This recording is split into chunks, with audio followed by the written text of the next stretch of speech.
because one joke has one bad word. No, That's fine. It's okay. We're all adults here, pal. What are my language restrictions? Okay. Louder! How is everybody? Okay. In case you all don't know, my name's Nick Frias. A little bit about myself. I'm from the small town of Reading, Massachusetts. I'm 20 years old. My major is broadcast journalism at the lovely Quinnipiac University. And a little bit more about myself. I was born on May 16th on a beautiful spring morning, but my mom was in a great deal of pain, and I was charging through real quick in the operating room when I was delivered. But after a full, I think, 25 hours of labor, I popped out of my mom, and she had a second child. And I was a planned one. I was a planned out of 3. My brother and sister were both accidents. Don't tell them I said that, but it happened. So as you all know, we've done a lot of traveling these past couple of days. So let's talk about the airplane food. Like, what's the deal with airplane food? But really though, like we were on the plane, I got the choice of pasta and salmon. I had no idea what the hell I was doing because I would never eat fish preserved on an airplane, and the pasta wasn't as bad then at all. What really got me going was the utensils they used. My friend Jared back there, the incredibly hairy arms man, had a fork, like they use in prison. It was a mix of a fork and a spoon. Yeah, I actually told about it. Yeah, I said fork. And it just looked like he was using it like they do in prisons, and he had a hard time gripping the pasta, and he couldn't do it, and it just fell over, and there was a little bit of turbulence on the plane, just made of that for eating the food. Anywho, how am I doing? How am I doing? I've never done this before, in case you couldn't tell. While we're on the topic of food, I used to go to the Rainforest Cafe a lot when I was little. I was roughly 10 years old.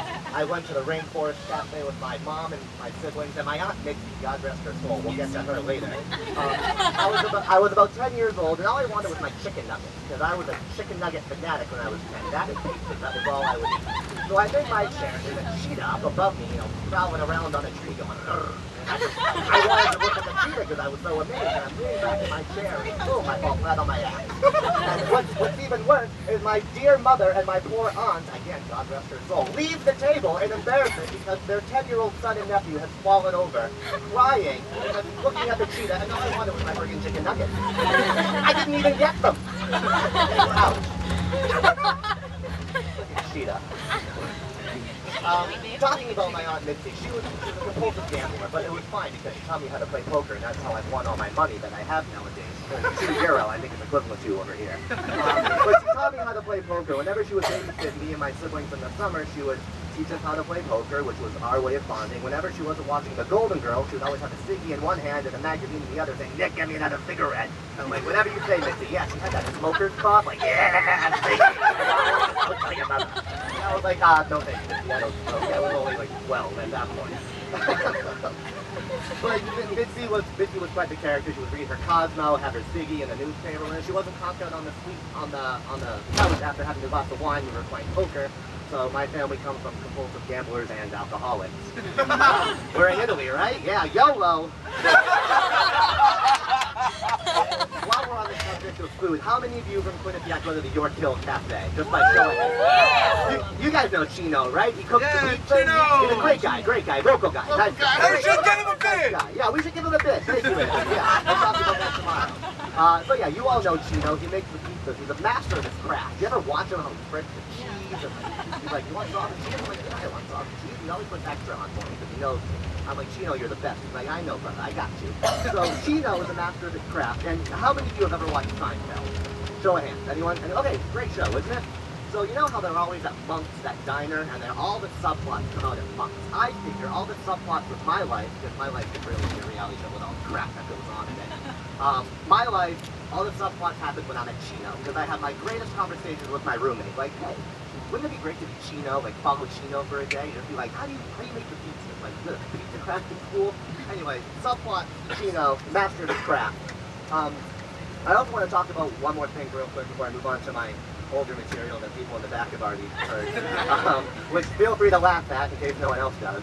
I have a cousin who lives in Palm Springs, California, and he's a marketer. He has his own marketing company, and I love him dearly. He's a bit flamboyant, a little flaming a little bit, but like I said, I love him dearly, and he has his own assistant who is a rather large man. Well, Big Mike, I think his name is. Big Mike. He's a little over 400 pounds, and they were on one of those little charter planes from Logan Airport to Provincetown, Massachusetts, which is right on the tip of Massachusetts, if you can picture the state. So they're on the plane, and before you get on the plane, you have to say your weight, because there's only so much weight that the plane can hold, because it's a little charter weight. And so Big Mike gives his weight, and my cousin David, he's a skinny man, so he gives his weight, and they're fine. And so they're on the plane, and halfway through they hit turbulence.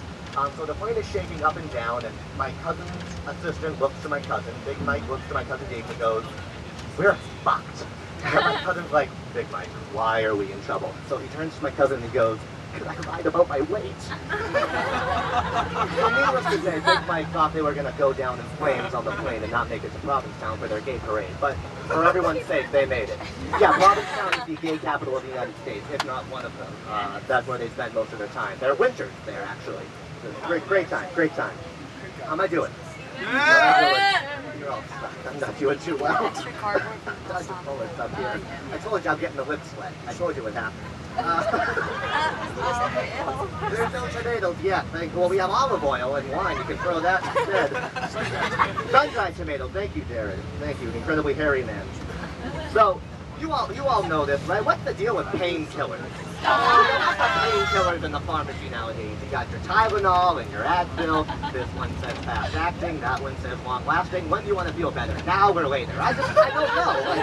There's so much to choose from. I don't really know where it's all going nowadays. If we're going to have a pill that's fast acting and long lasting. Plan B, right? That's both.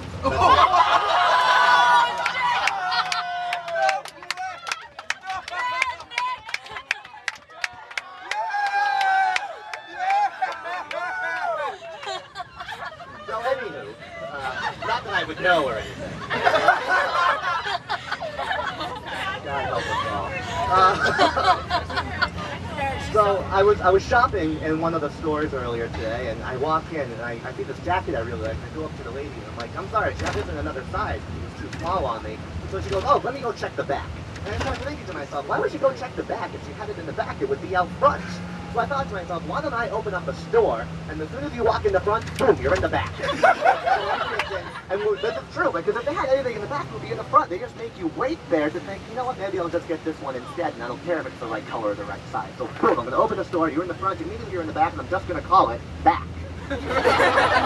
Don't ask for exchanges, because it doesn't work. I don't really know what other notes I have. Let's see. That might be it. Let's talk about mixing some more. Oh, you never know. You know how on the real world, all those people say the crazy stuff that like they blurt out all the time? You think you hear it correctly, and then you turn into Scooby-Doo because you're not really sure. You're like, really? Just say that? And I hate it when all the people on there are like, "Yo, you have something to say, you better say it to my face." And I'm thinking to myself, I'd actually wait till you left the room.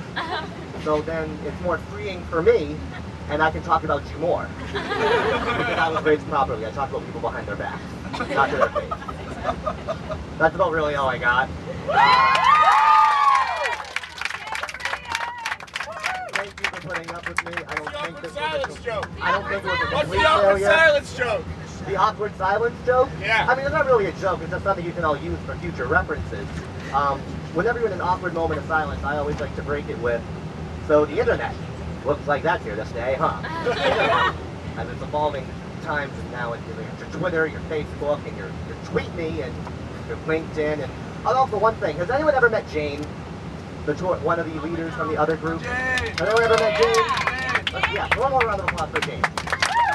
Jane, just what accents are you speaking with? It's a very thick British accent. I'm actually from Connecticut. She's a Connecticut born and raised, but she thinks she's British. But I was talking to her last night, and I go, "Jane, what time's the wake-up call for this morning?" She goes, "What the hell do I know?" She's like, "Chap, you think I got anything? I just get up when they tell me to." The British have this fast that is uncanny. I thought I was, like, with a zest of lemon and a remark for everything. Jane over here can just kick my ass if she wanted to in her comments.